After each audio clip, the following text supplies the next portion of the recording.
বিসমিল্লাহির রহমানির রহিম। সবাইকে স্বাগত জানাচ্ছি ভিসা প্রফেসরের আজকের এই ভিডিওতে। দর্শক, আজকে আমরা যে দেশটি নিয়ে আলোচনা করব সেটি হচ্ছে যে পোল্যান্ড। দর্শক, আপনারা নিশ্চয়ই জানেন যে পোল্যান্ডে ওয়ার্ক পারমিট নিয়ে অনেকে গিয়েছেন বা যেতে চান, কিন্তু পোল্যান্ডে ওয়ার্ক পারমিট নিয়ে যতটা সহজে যাওয়া যায় তার চেয়ে আরও অনেক বেশি সহজে যাওয়া যাচ্ছে স্টুডেন্ট ভিসায়। দর্শক, আমাদের মধ্য থেকে অনেকে পোল্যান্ড যেতে চায়, কিন্তু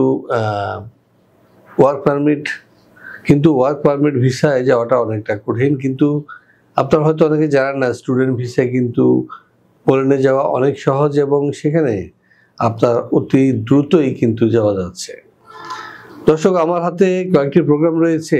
এই প্রোগ্রামগুলোর আওতায় আপনি যদি পোল্যান্ড যেতে চান তাহলে আপনাকে কিন্তু খুব সহজেই খুব দ্রুত আপনি যেতে পারবেন।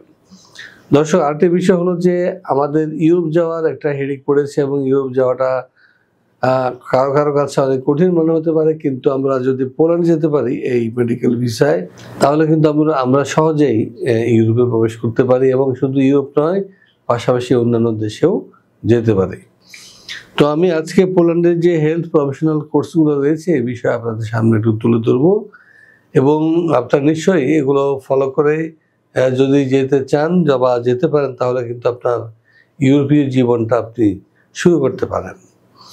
দর্শক, প্রথমে বলি Poland health care professional programme.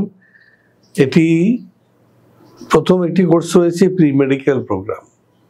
এটা ডিউরেশন হচ্ছে 1 ইয়ার, টিউশন ফিস হচ্ছে আপনার 6,000 ইউরো এবং subject biology, chemistry, physics, math এবং eligible student HSC A level students who wants to study in medicine. অর্থাৎ আপনারা যারা মেডিসিনের উপরে পড়াশোনা করতে চান তাদের জন্য এই প্রি মেডিকেল প্রোগ্রাম। এর আওতায় আপনি চলে যেতে পারবেন পোল্যান্ডে। আরও একটি প্রোগ্রাম রয়েছে, সেটা হচ্ছে bachelor in medicine or MD in MA ZS MP HU. এটা ডিউরেশন হচ্ছে 6 বছর। আপনি এখানে সাবজেক্ট হচ্ছে বায়োলজি, কেমিস্ট্রি, ফিজিক্স এবং ম্যাথমেটিক্স।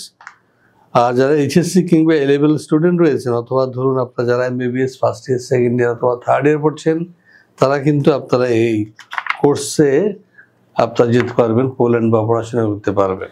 দর্শক, আরেকটি অফার রয়েছে পোস্ট গ্রাজুয়েট 24 মাসের course medical licensing training program. এর মধ্যে আপনার 24 মাসের মধ্যে 11 মাস হবে আপনার থিওরিটিক্যাল এবং 13 মাস হবে ক্লিনিক পেইড ট্রেনিং। এর আওতাও কিন্তু আপনারা যেতে পারবেন পোল্যান্ডে। আরও একটি প্রোগ্রাম রয়েছে ডিপ্লোমা ব্যাচেলর অফ নার্সিং। যারা আপনার নার্সিং পেশায় হিসেবে বেছে দিতে চান তারা কিন্তু পোল্যান্ডে যেতে পারেন এবং খুব সহজে সেখানে পড়াশোনা করতে পারেন। 3 বছরের যে ডিপ্লোমা কোর্স রয়েছে এটার সাথে 1 বছর ব্যাচেলর ইন নার্সিং যোগ করলে আপনি কিন্তু ইউরোপ এবং আমেরিকা এই দুটি অঞ্চলে কিন্তু আপনারা প্র্যাকটিস করতে পারবেন বা চাকরি করতে পারবেন। দর্শক, আরেকটি কোর্স রয়েছে মাস্টার্স অফ নার্সিং। এই ডিউরেশন হচ্ছে 2 বছরের ডিপ্লোমা।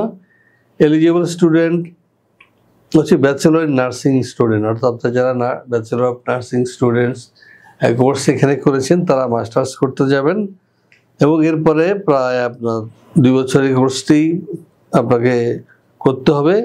আর সেখানে আপনি ইউরোপে গিয়ে আপনার কর্মজীবন শুরু করতে পারবেন এবং আপনারা নিশ্চয়ই জানেন যে এই মেডিকেল কর্মীদের প্রচুর চাহিদা রয়েছে ইউরোপে এবং আপনি সহজেই সেখানে এইসব চাকরি পাবেন এবং ভালো বেতনে, মোটামুটি 5-6 লাখ টাকা বেতনে চাকরি করতে পারবেন।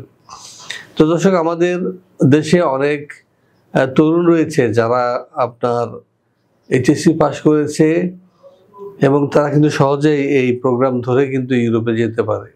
আপনার ওয়ার্ক পারমিট ভিসা ধরে যেতে হবে এমন কোনো কথা নেই, আপনি মেডিকেল ভিসাও কিন্তু ইউরোপ যেতে পারছেন। তো এই সুযোগটি আপনারা কেন গ্রহণ করবেন না? দর্শক, আপনার এইসব প্রোগ্রামে যেতে হলে আপনার যেটি লাগবে সেটি হচ্ছে যে আপনার ছবি, পাসপোর্ট, এনআইডি, জন্ম নিবন্ধন এবং আপনার যে লাস্ট একাডেমিক সার্টিফিকেট রয়েছে সেটি। এইগুলো হলে কিন্তু আমরা আবেদন করতে পারবো এবং খুব স্বল্প সময়ের মধ্যে আমরা যেতে পারবো পোল্যান্ডে। তো দর্শক, আপনাদের সবাইকে পোল্যান্ডের এই যে স্টুডেন্ট ভিসা রয়েছে এগুলো অ্যাচিভ করার আমন্ত্রণ জানিয়ে এবং ইউরোপে গিয়ে আপনার সুখ সমৃদ্ধময় জীবনযাপন করার যে সুযোগ সেটি গ্রহণ করার আমন্ত্রণ জানিয়ে সাথে আমাদের চ্যানেলটি সাবস্ক্রাইব করার আমন্ত্রণ জানিয়ে শেষ করব আজকের এই ভিডিও। সবাই ভালো থাকুন এবং পবিত্র মাহে রমাদান আপনাদের জীবনে রহমত, মাগফিরাত এবং নাজাতের পয়গাম নিয়ে আসুক, এই প্রত্যাশা রেখে শেষ করবো আজকের এই ভিডিও। আল্লাহ হাফেজ।